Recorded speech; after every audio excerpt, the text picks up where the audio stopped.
Hello and welcome everyone to our second podcast, or rather webinar, should I say, all about HR and payroll foundations. We're going to be talking today about how to drive operational efficiency. I'm going to leave a couple of seconds just to make sure all the members do get on to today's session. We've got a lot of people registered, which is really, really exciting. For those that are interested, this is the second of 5 sessions we will be delivering. Dates for 4 and 5 still to be confirmed, but dates for the third one already available online. So do start booking up for that as well. Today, we are going to be talking about how modern HR and payroll systems drive operational efficiency, and this does link to a white paper that SD Worx have produced. I will put a link to that white paper in the show note, in the chat for those that haven't accessed it yet, so you can kind of follow along if you wish to. But more importantly, we're going to be talking to our expert panel today, Bob Rehill and Chris Kirby, who I'll introduce in just a moment, to bring this subject to life. So my name is Nick Day. I'm founder of JGA Recruitment Group. We specialize in payroll and HR recruitment. I'm a Reward 300 member. I host Payroll Question Time, which is also with SD Worx. And of course, I host the Payroll podcast. But that's me. What I'd like to do is introduce our great speakers. So Bob, if you could introduce yourself, please. Yeah, hi, thanks for that, Nick, and good to be back again. So yeah, I'm Bob Rehill. I'm the founder of the Bob Rehill Partnership, and we specialize in supporting clients with HR and payroll and finance transformation. So looking at new technology, new operating models, and we've been doing that for about 15, 20 years. So that's what we do, an independent consultancy. Fantastic. And Chris Kirby. Yeah, thanks, Nick. Likewise, really pleased to be back. I head up the payroll transformation practice for Lace Partners. We're a boutique HR consultancy, and we support clients with that end-to-end sort of picture from strategy and op model and operating efficiency, all the way through to technology and sort of implementation support. Hopefully I'm well placed for this one in particular. My background was actually in operations, and I was a global head of payroll at Barclays at one point in time, and have been doing transformation ever since. So hopefully I can add some good insight today. Absolutely. So the audience are in very, very safe hands. And we're going to be asking for your participation today as well. So lovely audience, please do take a look at our polls. One will be coming very, very soon. Before we get into that, we're going to just sort of run through the agenda for today's session. So we're going to be talking about an introduction to the foundation series, the importance of investing in people and processes, how inefficiencies happen, and of course, legacy systems, the challenges for HR as a result, and catalyst for change. There will be a Q&A as well at the end of the session. So if you do have any questions you would like our panel to tackle, please do put them in the Q&A box, and we'll try and get to those as we do. If it's relevant to bring up slightly earlier than that because it's involved in the current conversation, then I'll try and ask them in real time as well. So do put any questions you have in the questions box. So let's see who's listening. Let's get everyone on their toes. We're going to start with our first poll before we jump into the full overview of the session today. The poll is going to be, how would you describe your organization's current level of operational efficiency? So in order for us to know how we can drive improvements, it's always good to know where we're starting from. So select one of these options: needs improvement, could be better, steady enough, or expert level. Once we get those results coming through, I will ask my panel here just to comment on their thoughts on those results. So just tick the box you think most applies to your current situation. And then once we've got those results, we can really focus on how we can drive those improvements. Now, for those that weren't familiar to the first session, I do believe the session that you may have missed, session 1, is still available. So do have a look at that if you haven't had a chance to catch up with that as well. And we will be talking in the next session, which you can book online while we're waiting for those results to come in, which will be on pay propositions, which takes place on the 22nd of March. So if perhaps you've already put your results in the box and you've got a couple of seconds spare, you can quickly go online and book yourself into that third session while we wait for these results to come through. So let's see how these results are coming on. And Bob, I'm going to come to you first when we get these results, and wonder if you could just make a quick commentary on the results as they come through, if that's okay. If we can just close that poll. How are those results looking? So for those that may be in audio only mode, we've got 43% that need improvement. We've got 38% that could be better, 19% steady enough, and interestingly, 0% say they're at an expert level of operational efficiency. So Bob, what are your thoughts on those? I'm not surprised. I think we all recognize, and I'm sure Chris will say the same thing. There aren't many organizations that have invested in payroll and operational efficiencies in the last few years, and I think they've recognized that over the last 2 or 3 years when we've had the pandemic. So It's good to see that there's areas that need improvement, and that means that people are recognizing that actually they could be better. You know, steady enough is great, but actually, is steady enough the right place to be, or do you want to be moving towards expert? So I'm not surprised. It's always been one of those areas that has had the lack of investment over the last 3 to 5 years. Great to see that people are recognizing that it needs to be improving.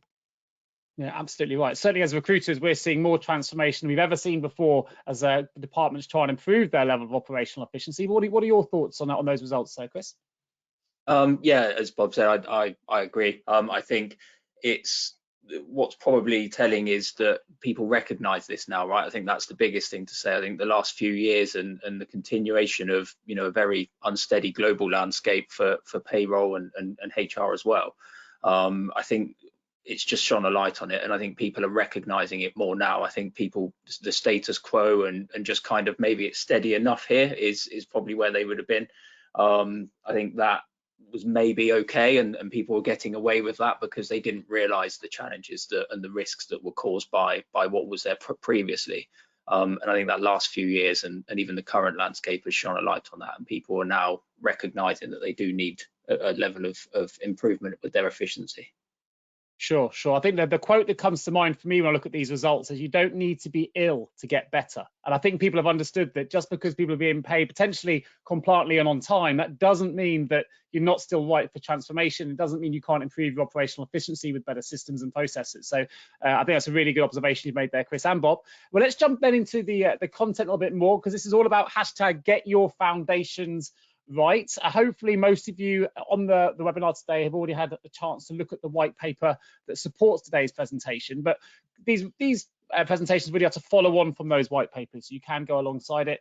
We delivered a lot of those, or SD Worx delivered those white papers throughout 2022, and they're really there to help organizations navigate what is an ever-changing workplace, an ever-changing nature of work. And we want to help lay down the foundations today for all HR and payroll people to make sure that they can really, I guess, obtain a level of success within their organizations. We want to help HR leaders to achieve more while demonstrating the true value that both payroll and HR can bring to an organization. We know that if the foundations are in place, time can be freed up to achieve more strategic drivers. And the results of the white paper showed that some of those drivers include HR and data insights, improving the employee experience, absolutely critical both in the world of payroll now, which is relatively new, and the world of HR as well, pay propositions, and of course, today's #1 topic, operational efficiency. And there will, of course, for those interested, there will be a follow-up to these webinars in each of these areas, but this session, session 2, is all about operational efficiency. However, just a final reminder, do sign up early for pay propositions, which is going to be taking place on the 22nd of March, which will be the third of 5 of these sessions that we will be delivering. So let's jump to slide 6, which really is all about the importance of investing in people and processes. Now, we all know at a time of rising costs and the cost of living, with loads of concerns around the wider economy, not just financially, but politically as well, and with the impact of the pandemic still very much ongoing, we're still very much suffering the after effects of the pandemic, we know that operational efficiency is absolutely paramount right now for every single business. Research carried out by SD Worx has actually shown that operational efficiency is now the #1 priority for those working in HR. So Bob, our resident here, HR, finance, and payroll thought leader, he's an expert in all 3 areas, which is fantastic. I wonder if you could just tell us a little bit more about how businesses can really maximize operational efficiency and the benefits of investing in this area that they can have on HR and payroll teams, as well, I guess, as the broader business in relation to organizational objectives.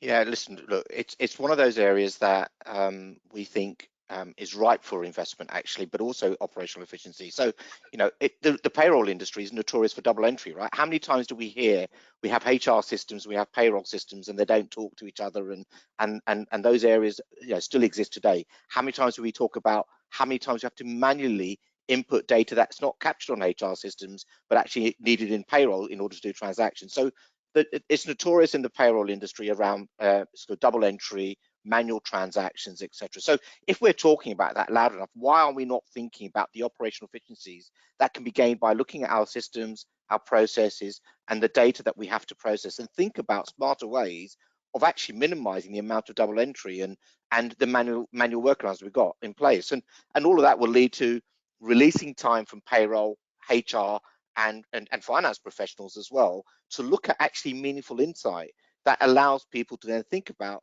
how do I use this data and insight to drive business operations and get better at what we do, right?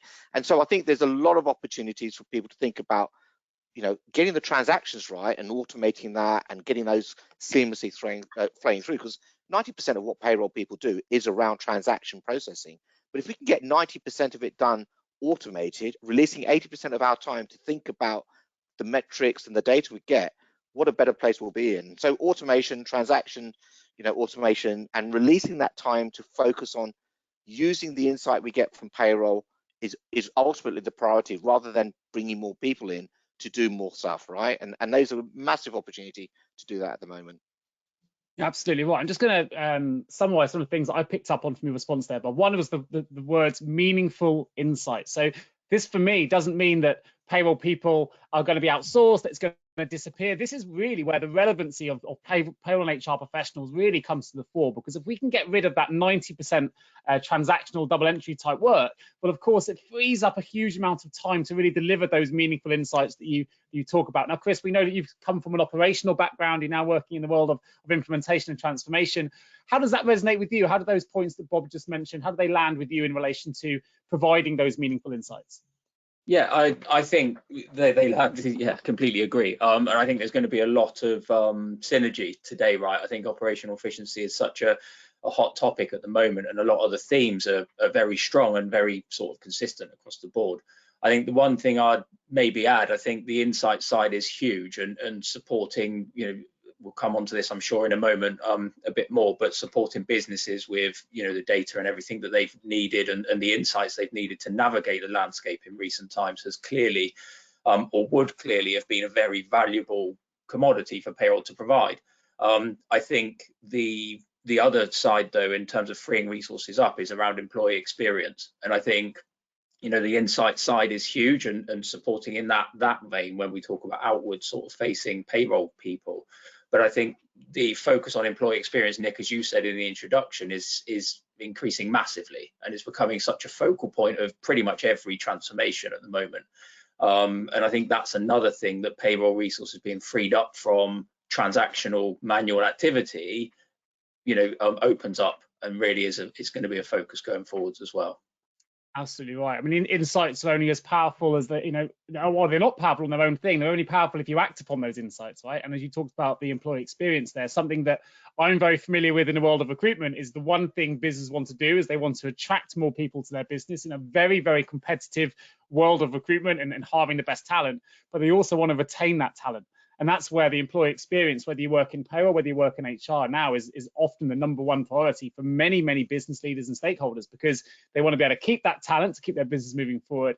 They want to attract the best talent to allow their businesses to grow and to scale and do the things they need it to do. And of course, losing that talent can be incredibly expensive. And we're going to sort of touch upon some of those elements a little bit further on during the show. So that was some of the research in relation to implementing systems, technology, and processes, and knowing that that's now a #1 priority for those working in HR. But we also know that if we go to slide 7, inefficiencies often happen around legacy systems and around change. And with any changes to business operations, more inefficiencies can pop up that perhaps we didn't even expect to come through. There are several reasons, of course, why payroll processes are potentially not as efficient as they could be. Bob, you're probably going to be very familiar with some of those with your background. I wonder if you could talk us through some of the issues organizations are encountering and how, if possible, they could potentially be avoided.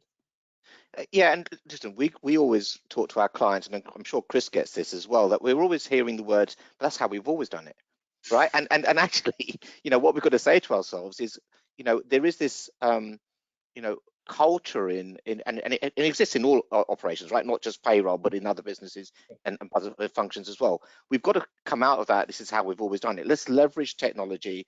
Let's see those synergies. Let's see where we can take advantage. And so there's going to be a bit of investment in the people, the types of people we've got, and encouraging them to start thinking outside of the norm. So, and the payroll industry, sadly, is always, month to month, week to week in some areas, of transaction processing, and we don't necessarily give them the time to come out of that. So the problem we've got is that we've got this cyclical cycle that happens week in, week out, month in, month out, that doesn't give necessarily the payroll function the time to come out and sometimes say, you know what, there might be a better way of doing this. So we've got to find ways of giving them that time back, and those are some of the challenges that the payroll industry has. It's just flat out day in, day out. And then we talk about things, and I'm sure Chris is going to talk about this a little bit more about, you're growing, you're acquiring companies, you're growing into different territories. All of that brings complexities as well. So there's loads of things that really start to impact the opportunity for maximizing that efficiency. But we've got to find time for the payroll leaders and their teams to come out for a bit and find time to think about how we can do this better. Absolutely right. I think hopefully this foundation series is part of that process, people taking time out of their day to really think about this strategically. And there's a quote that says you've got to slow down to speed up, but it's sometimes really difficult when you head down in the detail. You realize you've got deadlines to meet, you've got to get your payrolls out on time. There'll be a lot of people saying, I haven't got time to look up, I haven't got time to take a strategic view on this. And yet, if we look at the quotes in front of us here, or the data in front of us, 100% of UK CHROs believe data collection is made easier by having an expert payroll partner. But how do we get that balance, Chris? If I come to you, we're head down in the detail. How do we make that time available? How do we create that opportunity to be more strategic whilst keeping everything running smoothly? I think Bob raised a really good point around that freeing up the time, and just, there's many. It's very client specific. From my experience, it's very organization specific, right? Because there's no sort of silver bullet. You don't click your fingers and suddenly everyone can do this. Fundamentally, it's the shift from being reactive, I think, and transactional, to being proactive and thinking forward and thinking about how we actually support organizations rather than how we react to just support current transactions, right? I think clearly technology has a massive role to play here. I think that probably goes without saying. The more that the technology does, the less that the people need to do it with some of that day-to-day stuff. The insight side, Bob's already touched on this. We focus so far on insights outwards and insights that businesses can use. Realistically, it's that reporting and the insights that payroll are using that needs to be stronger. And fundamentally, I think it's the data, is another massive part. So, so much payroll manual effort and so much focus of teams who are head down in the detail is because of data that maybe isn't as efficient or structured or robust or owned as effectively as it could be upstream and downstream, that payroll are having to sort of navigate. So I think really it's about getting those foundations right and having the efficiency of the operation, not just within payroll, but around payroll, in a position where payroll don't need to step in and fulfill that role.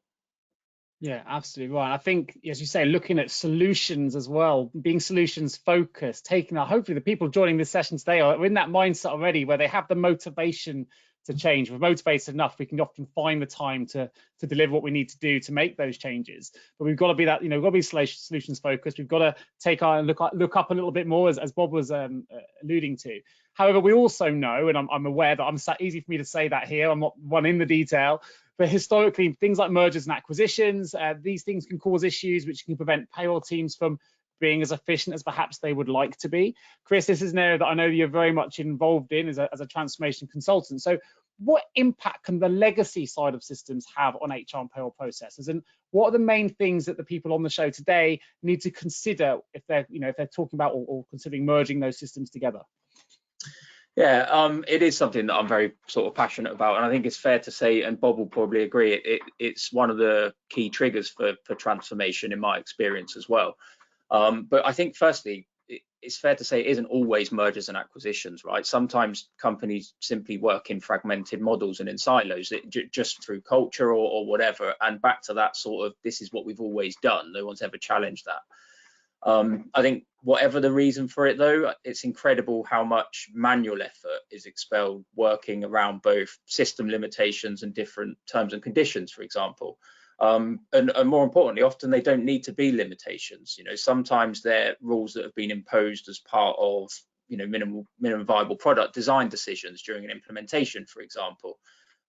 Where maybe the effort to harmonize config or data was deemed too intensive to meet project deadlines, and those decisions have long-lasting impacts, as I've just said. You know, it really creates an ecosystem where payroll are having to pick up the slack for those decisions on a long-term basis.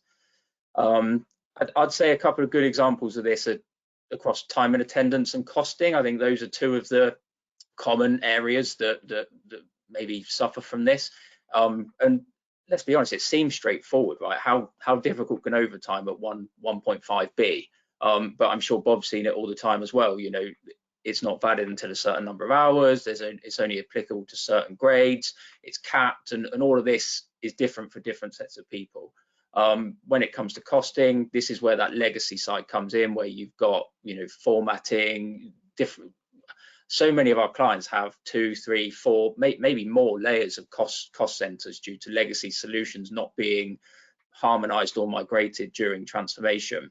And they all result in multiple reconciliation processes, postings, and fundamentally as well, that has an impact upstream, because we've spoken a lot already today about employee experience. And if you're asking employees to make decisions because of technical limitations, where they've got maybe 4, 5, 6 different options to choose from the same thing because the system's configured in a certain way, it's not a good employee experience, and it's also not in keeping with modern technology, right, and what they encounter in their daily lives.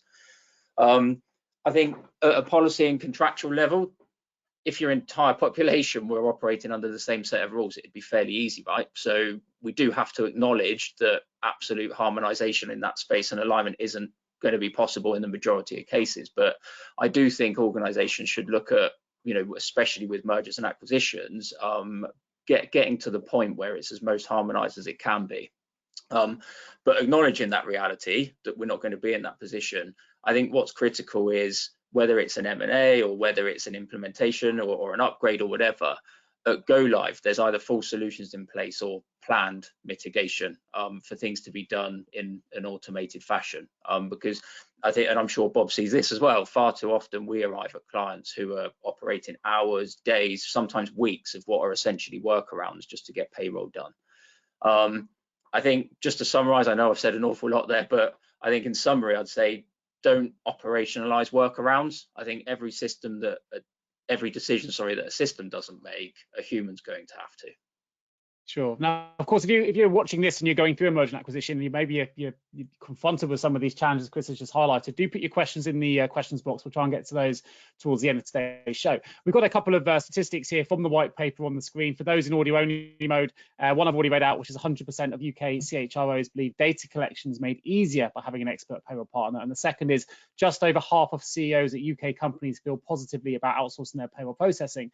But something both of these, I think, highlight to me, and based on the response I've heard from yourself, Chris, and Bob, is something that's really important if we want to drive operational efficiency. The focus of today's show is it's really important we don't silo payroll and HR. We have these two functions communicating to make this, we're all trying to achieve the same thing here, which is related around employee experience, utilizing our data in the most efficient way. I wonder, Bob, I can quickly come to you before we go to our next poll. With these two statistics that we can see in front of us here from CEOs and CHROs, what are your thoughts in relation to the payroll and HR relationship? Do you think there's enough communication happening? Is there other things we can do to improve that relationship and improve those channels of communication?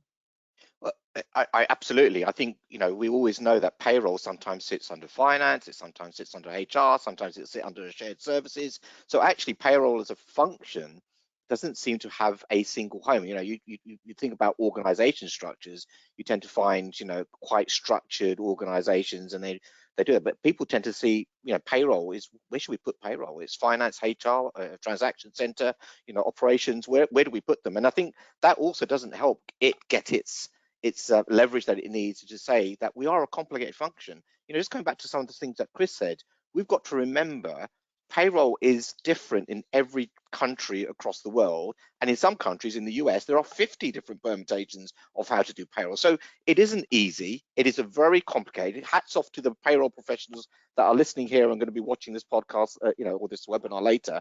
You know, hats off to you all, because it isn't easy. And I think organizations have to recognize that, because it's very easy, as Chris said, for operations to decide they want to pay people this way, we want to add this sort of scenario in, etc. But it's not easy. And I think, you know, we've got to find a home for payroll, but I think payroll has a voice and has to start coming to the table and start saying, we're going to do this, right? And actually, we want to be part of operational decision making so that we know the impact it's going to have on how we're going to transact payroll to make sure you get the employee experience you want as well. It's all well making decisions at the front end. We've got to make sure you get that experience at the end as well on their pay slip. So yeah, it's a very interesting conversation. And for the last 3 to 5 years, I'm always having the conversation: where does payroll sit? Finance, HR, operations? I don't think it matters really, personally. It's about having a voice and having a voice in the end-to-end process. Well, maybe a slightly bigger question, which Kelly North Mackay has just dropped into the questions box here, is should payroll sit as its own function? That's a big question, maybe too big for today's show, but maybe in a very short and succinct answers, Chris and Bob, I'll come to you very quickly with that question. What are your thoughts? Is payroll ready yet to be its own operation, its own function, not sitting under finance or HR? Chris, I'll come to you first. So I think there's two layers to it. I will keep it short, but I think that the layer around is payroll ready for it? I think yes, and I think that would support having that voice, and it would support, you know, the being part of decision making and also that outward focus. I think the reality is, with all this focus on people and payroll having such a critical role to play within that, it's going to be very closely knit with HR. And what's important and the difficulty to navigate there is when we talk about budgets and things like that, what you don't want to do is have them competing against each other. So I think yes, on one level, I think it's, you know, fairly new concept, and I think to have it done effectively, we need to be very careful. And Bob? Yeah, listen, we wrote a bit about this in the white paper actually, and it came up as a subject, and I probably had a voice which was slightly different actually to most people. I acknowledge that we want to recognize the payroll function as a really important function. Do I think it's its own organization? Does it have its own hierarchy? Does it have its own director on the board? I'm not so sure. I think, you know, it's still seen as we're doing transactions, we're processing, we're a shared services type organization, etc.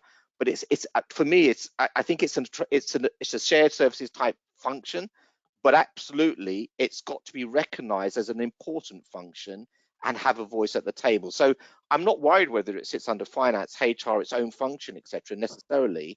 I'm just more worried about it being recognized as having a voice. Yeah, I think to throw my penny in the well, I probably sit on the fence a little bit with both of you as well in terms of where I sit with this. But in my experience, I think it absolutely could sit as its own function. But as we know, payroll is very unique, and it really is dependent on the size of the organization, strategically where they're set up in terms of the technology capabilities it has in that function, before we even think about whether it sits on its own. If it's set up and automation is in place and we can really start delivering strategic insights and the business is big enough to sustain it, absolutely, I think it can stand as its own function. When we talk about the smaller businesses where perhaps, you know, sub 500 employees, for example, is it as relevant? Is it more transactional in that situation? And there's other types of payroll as well, of course. We've got bureau payroll, outsourced payroll, in-house payroll. And I think all of these things need to come together to understand when it could sit as its own operation and when maybe it's better positioned under finance or HR. But I love the fact it's now in public consciousness that we're just discussing this and people are thinking about it, because that promotes further awareness and further conversation to find hopefully a perfect blueprint for operational efficiency going forward. But let's get the rest of the audience involved here. We've got another poll, which is that we want to find out, what is your organization's biggest HR challenge moving forward? 4 options here for you. For those on audio only, the options are employee retention and attribution, staff welfare and resilience, employee engagement, staff planning, and attracting fresh talent. So we're going to wait for those results to come through. Just so you know, our expert panel, Kelly North Mackay, said thank you very much for your answers. So hopefully we've answered that question a little bit regarding whether payroll deserves to be its own function. TBC, I think, and we'll see what the future holds on that. I have also, for those interested, in case you haven't already downloaded the white paper, just drop that into the chat. So for those that haven't already accessed it, follow that link through. You can get a hold of the white paper that accompanies today's show as well, and the link is in the chat for that. So let's have a look at these results. I'm going to come to you first this time, Chris. When we get these results through, what is your organization's biggest HR challenge moving forward? Let's have a look at some of these results. For those in audio only, we've got 20% say employee retention, 7% say staff welfare, 33% employee engagement, which is interesting based on that employee experience piece that Chris has been talking about, and 40% staff planning and attracting fresh talent, which I think is also pretty much related to employee experience. But Chris, as the expert, I'll let you take away your thoughts on these poll results. Yeah, thanks, Nick. I'm not surprised, and I think it does echo some of the conversations we've already had on this this webinar today so far, right? I think we talk about payroll as this forward-thinking, now outward-looking, trying to be prepared for the future, thinking about engagement with employees and all of that. And I think this highlights that a bit further. We're looking at the engagement with employees there, sitting at 33%, but also staff planning. And I've maybe guessed that attracting fresh talent is possibly the stronger half of that option at the moment. I think people are looking at continuity and that sort of side of things, and being prepared for that future workforce and that future role that payroll, HR, and everyone has to play within an organization. So I'm not surprised. I think it echoes a lot of the things that we've already said. Sure. So from my perspective, I'm not sure I'd keep staff planning and attracting fresh talent in the same box. I think they're potentially different. I'd have staff planning more related to organizational design and the way that you set that up, and attracting fresh talent probably more aligned with engagement and employee experience. But hey, that's just my thoughts. I know that certainly from SD Worx's independent research, interestingly, when we look at these results, they had the top 4 challenges going forward to being employee retention, staff welfare resilience, employee engagement, and then staff planning and attracting fresh talent. So almost exactly following the results of today's poll. Let's jump to that slide just so people can have a look at it, because you can see that the employee retention and staff welfare, the only slight changes to the results that our panel had today, so our poll had today. Do these results of SD Worx's independent research, Chris, do they surprise you at all? No, not at all. In fact, it's actually consistent with some of our own research at LACE. We ran some research last year called One Big Thing, where we asked a number of CPOs from a wide range of industries what their one big thing over the next 12 to 24 months was. And talent attraction came in top, flexible working and EVP were close in behind. And I think that just highlights this current focus on the employee through all lenses. I think one thing that should come from it, as from this sort of insight, for payroll and HR, is we should be shining a light on ourselves and just asking whether we're supporting processes or people. Are we transacting? Or are we interacting? There's so much we can be doing if we're not fulfilling those tasks that we've already covered in depth so far. And I think a lot of this supports engagement with employees and also playing an active role in that EVP, which supports talent attraction, of course. I'd say, I think, Bob, you said it earlier on, it's from a payroll perspective, it's maybe more of a stretch to think like this when you compare it to the traditional role. I think we talk about financial well-being playing a role here, and it's becoming a bit more mainstream than it was a couple of years ago. I think it is still fairly fresh, but everyone is speaking about it. And while I think it's a bit too focused on pay on demand, it's a fantastic idea, which is a fantastic idea and solution. I think that should be about a lot more, right? And looking at the person as a whole, and I think in particular coaching is important. So generally, I think, yeah, all of it supports just one of the underlying messages of this white paper, which is to do stuff that the employees want, and to be able to attract employees and all of this, you just can't be maxed out to deliver what they need. Yeah, sure. Bob, what are your thoughts on that? Listen, I'm not surprised. Again, very standard sort of results we get when we're talking to people. I would want to throw a little spanner in the works here. If we're talking to HR people, say, what are your challenges? All of these are inward into the function. I'm saying to HR people now, why aren't you putting things like some of the challenges are about how you influence business decisions? How are you influencing commercial responses? How are you influencing the direction of a board? And actually, this is quite interesting, isn't it? We do these surveys with HR people, and it's always about my function. I'm responsible for people, etc. I want to get people in HR and payroll thinking about, actually, we should be thinking wider than that. We should be thinking about the business. How do we influence commercial decisions? How do we influence the operating model? How do we influence where we go as an organization? And I want to see more of that come out. Now, that might be in the responses somewhere, but actually, I'd love to see more of that outward thinking, as we're not just into my HR function and we are just responsible for people and engagement and paying people. Yeah, I like that outward thinking point you've made there, Bob. I think also it's worth bearing in mind, we're very quick, particularly in payroll and HR, to sometimes focus only on the problems.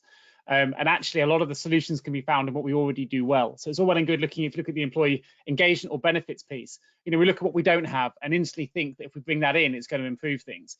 but actually sometimes some of the best solutions, and I'm sure Chris and Bob will know this better than I, working in these in these contracts and these consultancy projects they work on. Often it's understanding what you're already doing really, really well and doing more of it that can gain the better results than always focusing on what you're missing and what you're lacking. And I think that ties in nicely, Bob, with your point there about being, you know, forward thinking and outward looking. Don't always focus just on what you're not doing or the problem, but really speak to your employees, speak to your staff, and what is it they really love about working with your business already? What can you do more? What's really working well? And can we build on that rather than just focus on what people don't have? Because employees will always say what they don't have. And sometimes it's easy to forget what they do. Well, let's have a look at then at the catalyst for change here, because we all know, we've talked about it already today, the pandemic has absolutely accelerated the trend towards greater operational efficiency, towards transformation. Organizations we know have become way more reliant on technology. They were reliant before the pandemic, but certainly it's sped up the speed of transformation in relation to tech, and particularly in relation to day-to-day activities being automated, which we talked about quite a bit today already as well. So Bob, I'll come to you first. Can I ask what significant changes you see within HR and payroll and the impacts that have been made in terms of remote working in particular, as well as talent and well-being opportunities that we've just started to touch upon? Just the last few years have given us the massive opportunity to really rethink actually some of the areas that we focus on in HR and payroll, right? Cloud-based technologies are absolutely at the fore. The amount of take-up at the moment is huge. The demand is growing, and you know, and we think about the shrinking economy, but actually there's so many organizations today thinking about how do they move to better systems, better ways of working, and actually the other part is this whole flexible working, a larger talent pool. Actually, we've got a real opportunity to really maximize. We talked about the challenges that HR people talking about finding people. You know, the workforce is no longer a local workforce, right? It's a global workforce, because we know we can pay anyone anywhere in the globe to do the right thing. So it's all about skills. We know we've not talked much about skills here. People are talking about the skills shortages and acquiring skills. So, you know, by going to the cloud-based solutions, by thinking about flexible working and really tapping into that larger talent pool, I mean, they're a huge opportunity, and they're the catalyst, right? They're the things that HR and payroll people should be thinking today is, I'm not worried about the local resources anymore. I've got to think about skills. Where do I get them? How do I pay them? And how do I give them the right experience? So, you know, there is a real opportunity to really globalize what we think, even if you're a local company. Absolutely right. And certainly we've seen this as a recruitment firm more than ever. Suddenly our talent pools have gone from regional postcode based to global, and it's been game changing. And people are seeing that. People are getting talent now from different parts of the world, and it's been an absolute game changer in the world of talent attraction, talent retention, and you know, it's here to stay, I think. It's not just being able to recruit people further afield, but we've even proven that payroll and HR departments can be remote themselves, and that's something that for many didn't believe was possible. Apologies if you can hear a little bit of building works in the background. I can't do much about that. I don't know if that's coming through. Let's come to you, Chris. We can see some points on the slide here. So cloud-based packages results in easier migration, flexible working, large talent pools, office efficiency versus home efficiency, and system processes and ownership, just for those listening audio only. We know that cloud-based software in particular, something that Bob just mentioned there, has meant that those who had already migrated didn't necessarily suffer too many issues. But what issues have Lace found in terms of the customers you work with have been struggling with, and how is it possible to counteract those issues, ensuring that the same, if not a better level of efficiency is delivered? Yeah, I think aside from the obvious, you know, capacity challenges, you know, from the instant and constantly changing legislation that we've all encountered over the last sort of few years, I think some of the most fundamental issues were data, and just back to that lack of automation in processes, right? I think for payroll, one of the biggest impacts of the pandemic was that sudden realization that they needed and the organizations were asking for this data to support decision making, right? And it just wasn't available. Bringing us back to this multiple systems approach, multiple processes, our clients have just found themselves having to pull together 4, 5, 6, often more than that, sources of the same information in different formats and manually manipulate it. I think I've used the phrase operationalized workarounds before, and I think processes that were essentially that posed a massive issue. They relied on specific people. Those people maybe weren't at work, or they were buried handling this ever-changing landscape. And I think we all probably know this, but manual processes, if handled in an uncontrolled way, pose a really significant risk, right? And especially those that are reliant on single points of failure. I think as a result of a lot of that, you've touched on it, Nick, already, that, you know, the resource demand increased hugely and quite quickly. I think I certainly saw the number of FTs, fixed term contract roles, advertised on the market during the pandemic shot up. And I think that showed that people didn't necessarily have the technology to take care of this sudden shift in demand, and just needed to backfill with people because their current people were swamped doing other things, right? So there was this all hands on deck mentality and just doing whatever it takes to get to where the payroll teams needed to be. I think another thing to call out that we've seen a lot of is just around governance structures. A lot of clients found that they were either just inefficient or frankly completely missing. You know, whether it's clear ownership of tasks, clarity around segregation of duties, consistency across geographies, you know, back to Bob's point, or simply just having everything documented. Those things are all imperative to being prepared for the situation where those critical resources are unavailable and at short notice. I think what I'd say is, since the pandemic, the reaction thankfully seems to have been to look at the foundations rather than just the issues. I often say causes rather than symptoms. And in a world where I think it's unfortunate to say that often payroll implementations in the past maybe were about lifting what's there onto different technology, I think a lot of organizations are rightly stepping back now and taking stock of where they are, what their options are across everything, you know, from technology all the way through to people. And that focus has just shifted on being prepared for anything rather than just being prepared for what we've always done.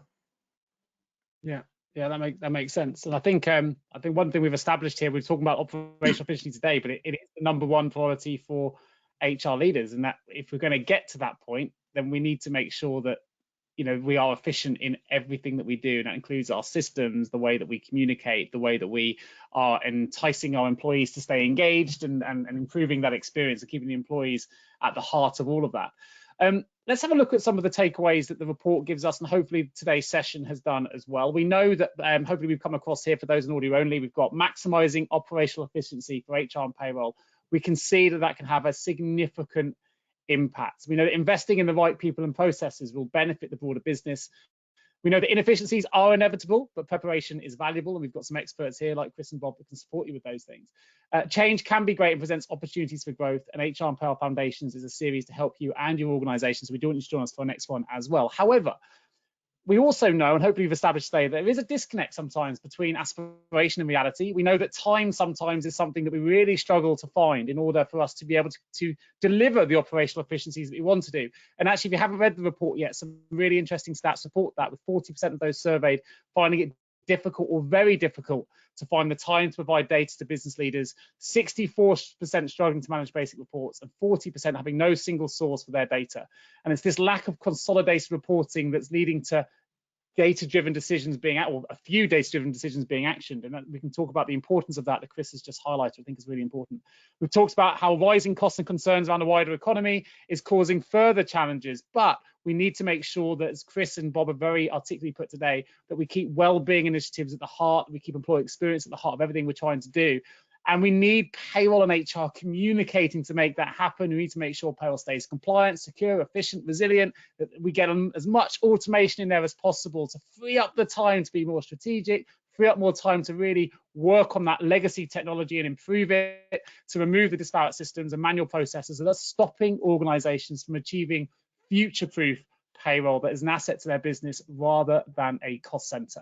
Lots and lots, hopefully, for everyone to take away. I wonder, Bob, if you can just give me some summarizing thoughts from yourself on some of these takeaways, and anything perhaps we haven't quite mentioned that you just want to bring to the fore before we say goodbye to our listeners today. Listen, these are all great takeaways. I just say that the opportunity exists now to do something, and I think we have, you know, we're coming out of the pandemic. We've seen some challenges. We've got economic climate hitting us, etc. There's a real opportunity for people in HR and payroll to shout loud, but actually stop talking about that's how we've always done it and just accept the norm. Start coming out and be brave and start saying there is a different way. You know, I'm sure Chris and myself can always help, but you know, go out there and think about the different way, explore the other systems that are out there and opportunities, and really go and make a change, right? Go and do it. We can't just sit down and say we've always done it this way and we're fine. And Chris, come to you for any closing remarks from yourself. Yeah, echo everything Bob said, and just really support with the message that, you know, it's an exciting time. We're on the cusp of something changing quite significantly, I think, especially in payroll. And I think it's about thinking differently, thinking outward, thinking about actually what's the best way to do this. Let's clear the canvas and start again. And that excitement, I think, boils all the way through to the people. And I think the future skills of a payroll person are going to be far less transactional, far less focused on doing the doing, far less buried in systems, and far more outwardly engaging and focused on employees and other areas of businesses. Yeah, absolutely right. I'll go back to that quote I mentioned earlier on in the show, following Chris's comments. You don't need to be able to get better. So, you know, if you're not thinking about transformation yet, you need to be, because although things may not be impacting you now, you don't want to get left behind here. There's an opportunity, as Chris and Bob have highlighted here, to really improve your operation, really drive operational efficiency.